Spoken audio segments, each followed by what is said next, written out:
and welcome to another Friday Art with me, Cate Field. How are you doing?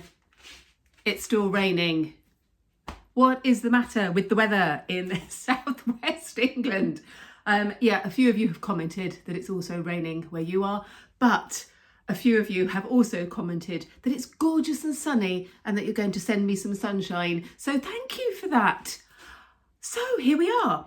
Every Friday we have another lesson, and this week we're going to do a series. And it's really interesting when we think about a series of paintings, because a series has a cohesion and a link between them, and it can look all very complicated, and it isn't. It's not complicated at all. And this is what we're going to do. Are you ready? Let's go.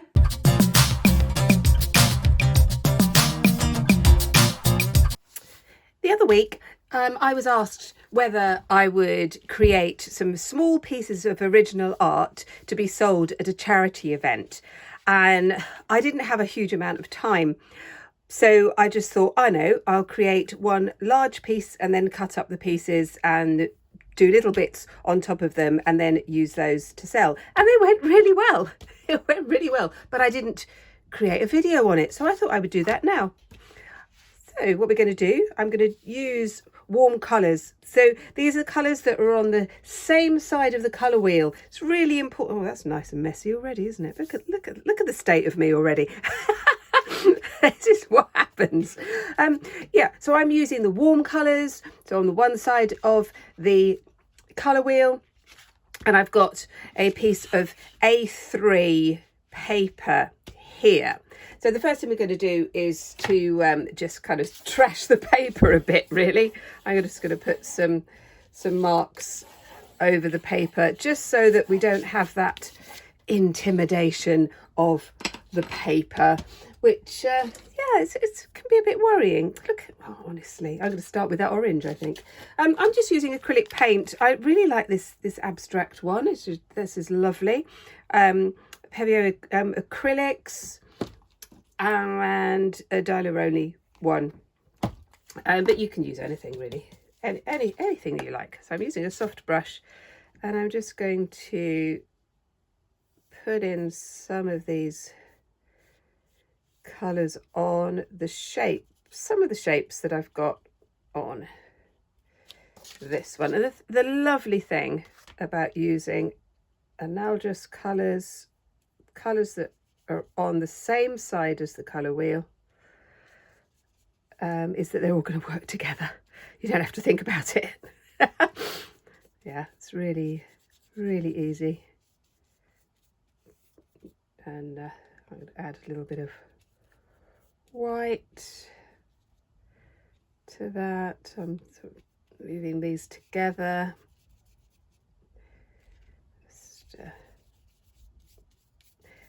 It's kind of quite sloppy, really, but it's lovely to just play, isn't it? Sometimes we get kind of bogged down with our art, and gets all a little bit too serious, and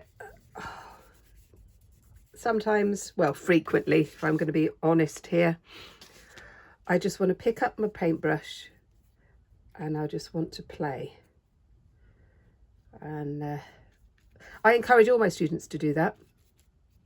When I was teaching at college, I would have a time within the lessons where they would stop what they were doing and play. We would try new things, and there's no right or wrong, and there's no mistakes. And this is so important. It's so important that we do this. Right, we're just going to bring that together. Just put a bit more white on there. Oh, here we're going. Now I'm going right over the edges. So make sure you've got something protecting your table. This is a shower curtain. Shower curtains are really useful. When I do demonstrations, I'm never quite sure what venue, what they're going to have at the venue. I always take my shower curtain, and we can protect whatever surface they've got there, and it's really easy to clean. So have that there. So I'm going right to the edges because we're going to be cutting these up, and so the edges are going to be important. So I'm going over some of the lines,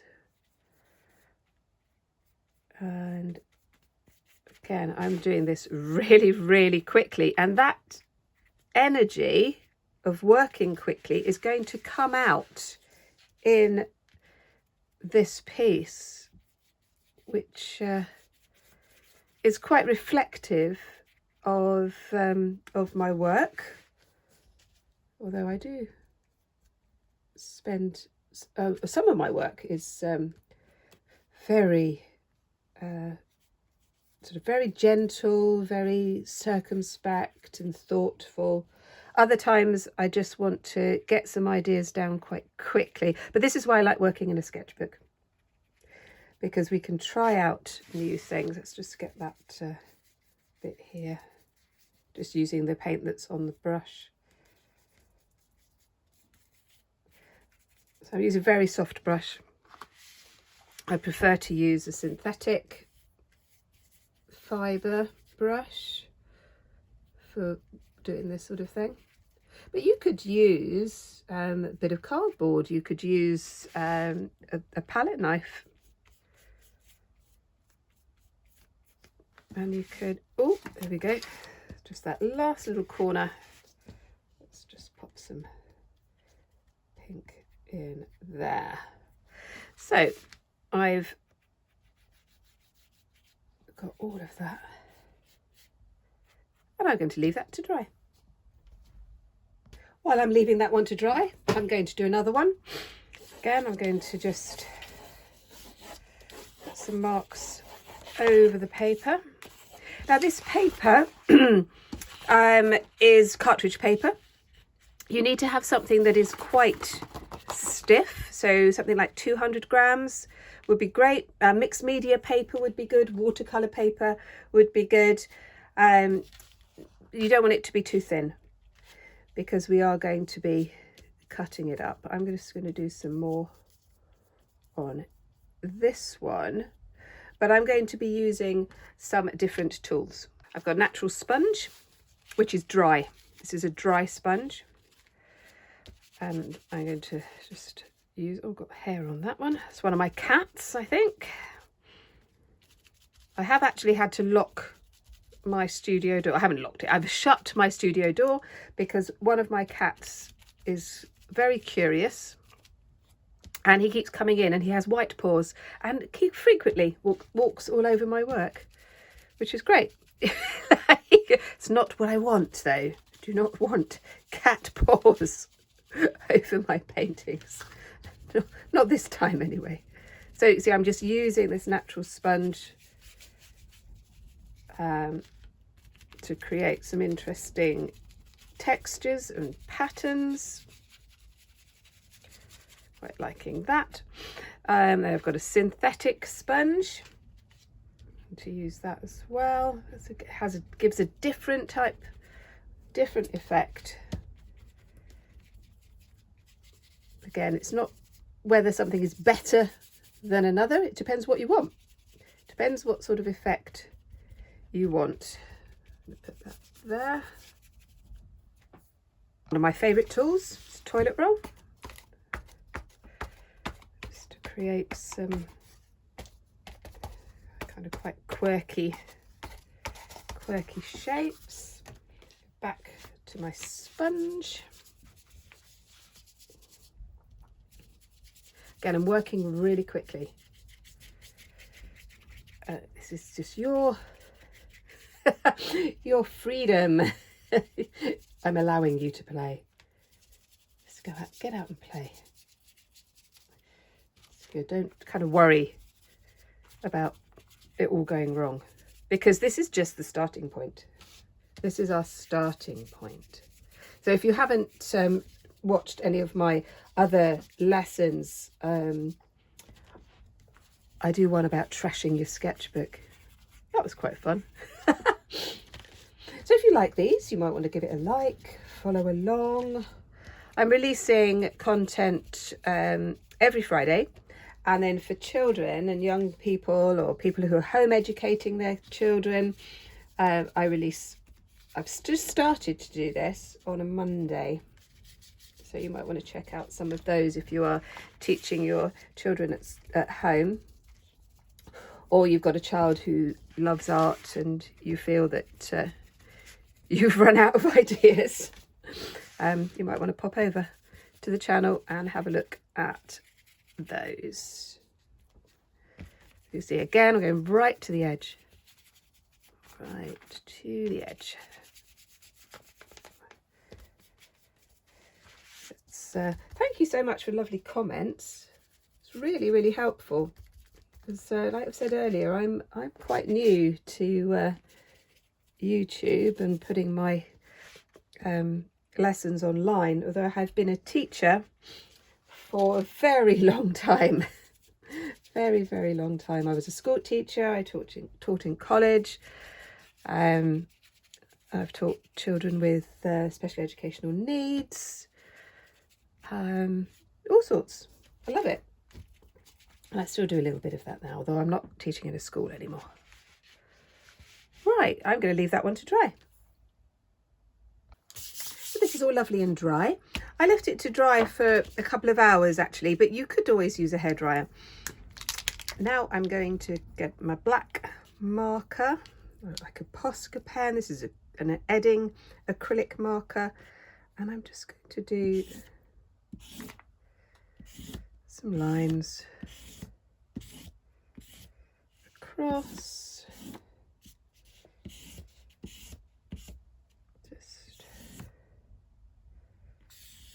Just do a couple of circles as well, like that. And now I'm going to use the white one, and I'm just going to make some marks quite randomly, really, just using the tip of the pen to make the mark. But you could do this with just acrylic paint and a scraper or something like that. So yeah, just making a bit of a mess. I cleaned my hands. Somehow managed to get that orange all everywhere. Yes, I'm on my shirt, everything. Ah, the joys of art. Can't really create anything without getting messy.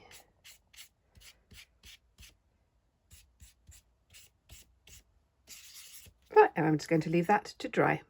I'm now going to use a gold pen. I'm just going to put some scribbles over some of the surface. Could use a Sharpie pen. So very, very loose. And just scribbles. Nothing particularly careful about it.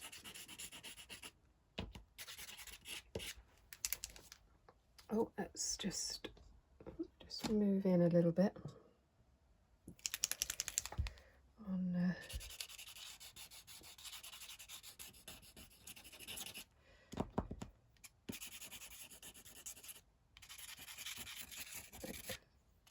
like that. And finally on this bit, before we start cutting it up, I'm just using a fine line of white to go over the top of some of the spaces. Looks like I'm running out of ink on this one. Let's give it a bit of a pump. Like that. Come back to this one while I'm leaving that other one to dry. This is the joy of doing several things at the same time because while you're leaving something to dry, you can work on something else. So I'm doing slightly different marks on this one.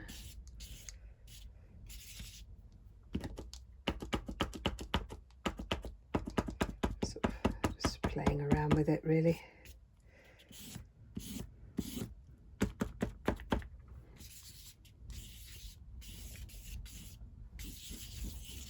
Like that. And then some of them are white.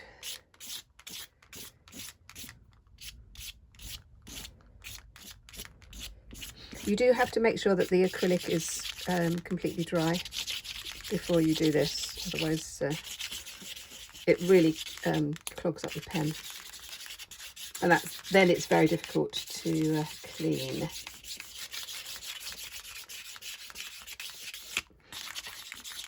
Just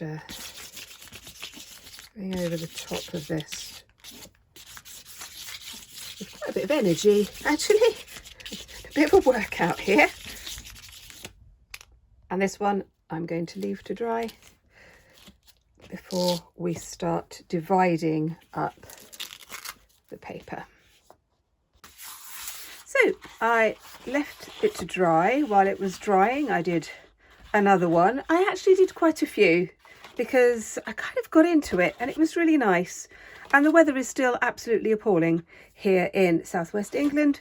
So it was, I'm just going to stay in the studio and paint. So we've got our A3, which is kind of like 2 letter size sheet. You just see the back of it. And what we're going to do now is to divide it into 8 equal parts. Now you could use a guillotine, you could use a knife, however you want to do it. You could use scissors if you wanted to, or you could fold it and tear it. It's up to you how you want to do it. I think I might start off by tearing. With tearing, obviously you get quite a nice jaggedy edge, which you might like, you might not. If you are going to do it, I use a boner just to kind of flatten it down, and then you can tear. This is quite a scary bit, actually. Like this. We're going to take this bit, get that folded there, or you could measure it and do that. Or say that you could cut it with a guillotine. I quite often use my little guillotine, my trimmer. So straight away we're getting these 2 interesting pieces. Let me just do this one as well. Let's do that there. So I've now got 4, which are actually looking really lovely. And now I'm going to do the same thing again. So taking this one, folding it. This is why the paint has to be absolutely dry, because otherwise you do end up with a bit more of a mess than you wanted to. So you do that with the rest of them. And here we have 8 pieces from that one sheet. So what I'm going to do now is to take each one and do perhaps some embellishment, do a little bit more detail, sort of have a look, see which aspects of it I like, see what might need more. And that's what we're going to do next. Then, let's pop those back on. I'm going to be using some chunky markers, again in these same colours. A black marker pen and my lovely copper. I think I'm going to do a bit of copper. Put those there, and I'm going to use some paint. A little bit of paint in these lovely fluorescents, so I'm going to enjoy using those because they are gorgeous. And the idea is we are making a series. The whole point of creating a series, if you can imagine them all looking wonderful up on the wall, is that they look great when they're all together because there is a cohesion. And you can see that all of these, all of the same colours. So when we're doing our embellishment and our additions, they have to be similar as well. Then it brings everything all together. So we are going to be working on them all at the same time, really. But we're going to first of all have a look at each one individually. We're going to look at the composition. We're going to think about orientation, which way round our collection is going to go, and focus on what is needed. So I'm just going to, oh yeah, that's better, isn't it?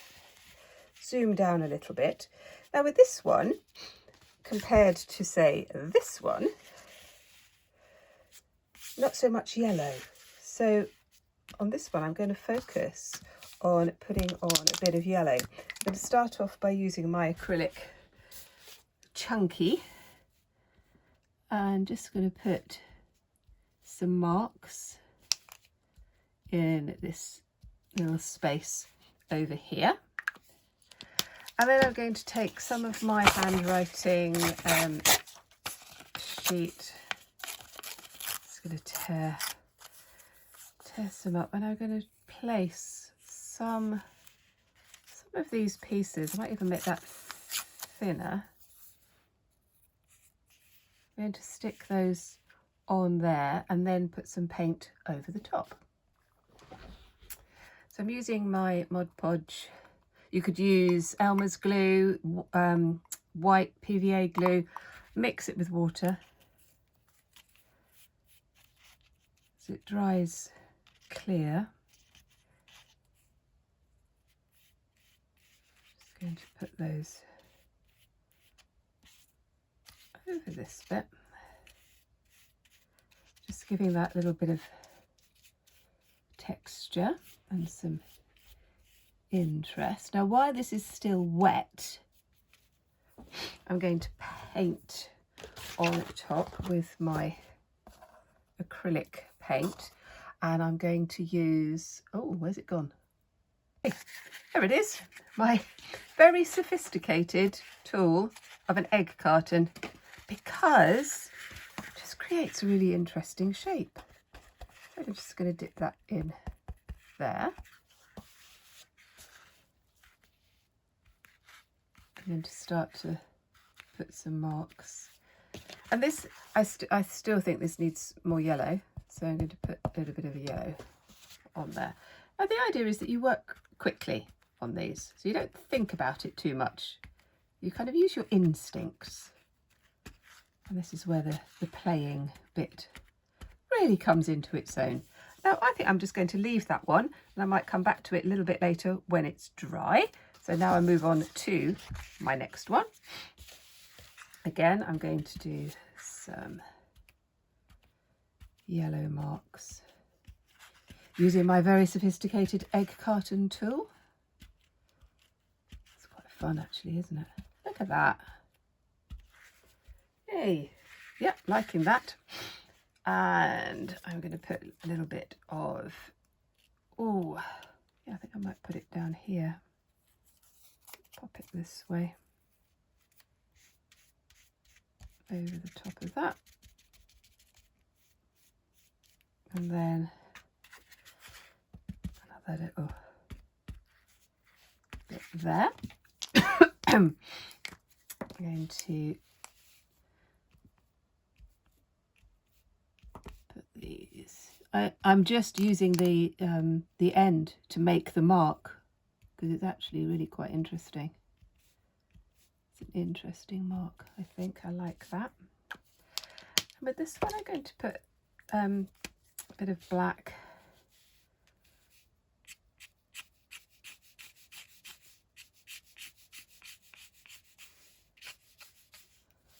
Liking that. I'm going to leave that one to dry.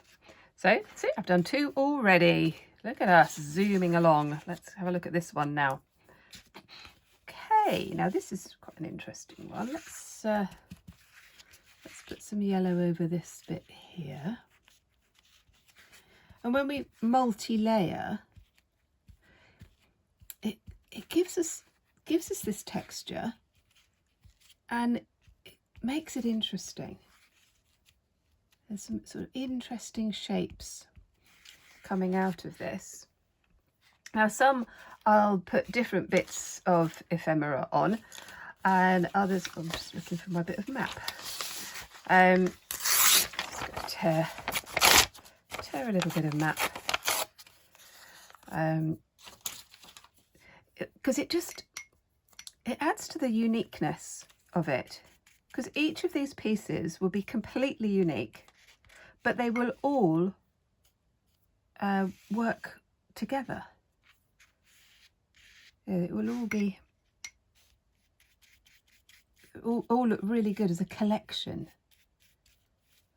and that can just be really good. So I'm creating these for an event, and when I've done these in the past, some people just like to buy one, and that's fine, but on the back of them, and I'll show you this when we do get to the end, they know that it is part of a series, and some people like to buy the whole series. Because, yeah, that's nice. And because they're really quick and easy to produce, it means I don't have to charge very much for them. And especially if it's a charity event, then we can afford to let them go for quite a cheap price, really. But they look really lovely when they're finished and mounted.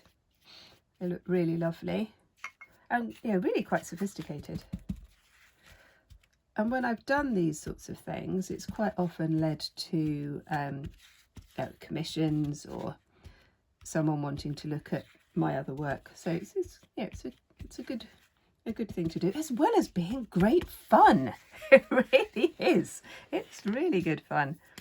Right, let's put some marks over there as well. Liking this. I'm going to use this copper. You have to shake this quite a lot, but it's great. It's really nice. You probably can't see this too much, but when it dries, it is a very deep metallic copper, which can be really effective as it catches the light. Let's just pop that one like that, and then with this one, I think I'm going to do some marks, same as on the other one, but with the red. So let's just have a look at what we've done so far. So as you can see, we've completed 4. They've just got a little bit more detail on them, but they work really well as a collection, but equally they work well on their own. Now quite often you'll find one that you really like, and that becomes your favourite. That quite often happens. So I'm going to continue now on the other 4 so that we have a whole collection of 8, and I'll see you in a moment. So how are you getting on? I've now created, let's just put these here so that you can see them, 8 pieces. They're not quite dry yet. I'm just going to move that camera up a bit. We go. That's it. So you can see, and then we can start sort of putting them together. Let's grab the other 2. So here we are, all 8, which I'm really pleased with, and I'm quite liking them at this angle, but I might turn them around and move them about. So I'm going to leave these to dry completely. So I will probably leave them for about an hour. And while I'm doing that, I will be doodling and perhaps working on another piece. Or I might just go and have a cup of tea. Yeah, actually, I think that's what I'm going to do. I'm going to go and have a cup of tea. And then I'm going to come back and we're going to finish these off using a gel medium. Or you can use watered down PVA or Elmer's glue. It works just as well, and it just gives it a very clean finish, like a like a matte varnish type effect. And then we can leave those to dry, and then I'll show you what I do on the back. So I had a very nice cup of tea, wandered about a bit. I did go outside, but it's still raining. Anyway, these are all dry, and I've got my glue here, my gel medium. That's the word that eluded me. You could use PVA glue mixed with water, soft brush, and because this is completely dry, none of the colours are going to run. I'm going to leave that, and again you'll do all 8, or actually be, in my case, 16, because I did actually do another sheet as well. So you're going to all lovely finish on that, leave that one to dry, and then come back to what we're going to do on the back. So I'm going to show you. Here they are. I hang all my small pieces up to dry on this rack, which is great. Works really well. So there they are, all hanging up, all lovely. When I submit work for an exhibition, a show, or when I do commission, on the back of my work, I put a sticker with my logo on, my name, my details, and all of that kind of stuff. And if I do a series, I do this. So I write that it's a series, I write the date, and then I write the number in the series. In this case it's 8, and so this one will be 1 of 8, 2 of 8, 3 of 8, 4 of 8, etc. So that goes on the back so that people know who did it, and that it's a kind of authentication as well. Now, I personally don't like signing my name on the front of my work. I very rarely do that. If I do it, then it's really subtle. It's very, very tiny. So I sign on the back. So, oh, here we go. So what I will be doing, I'll put it on the back. I will stick that one on there. And then I will have my first sticker, as this is 1 of 8.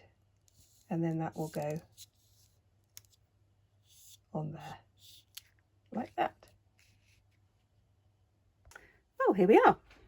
My 8 pieces. The other 8 are still drying. So I will flatten these, and then I will put my sticker on the back, and then they will be ready for the show. I really hope you've enjoyed it, and that I've inspired you to create your own series of artworks. So until next time, bye bye. I hope you've enjoyed this tutorial on how to create a series of pieces that are all coherent and that all work together well. Perhaps you'd like to give it a like if you haven't already, and perhaps you'd like to subscribe and leave a comment. Some of the comments that I'm getting are just wonderful. It's so lovely having this arty community across the world, and I feel that we're all joined together, and it's very nice. It's a lovely warm feeling, and thank you so much, and I hope to see you next time. Bye bye.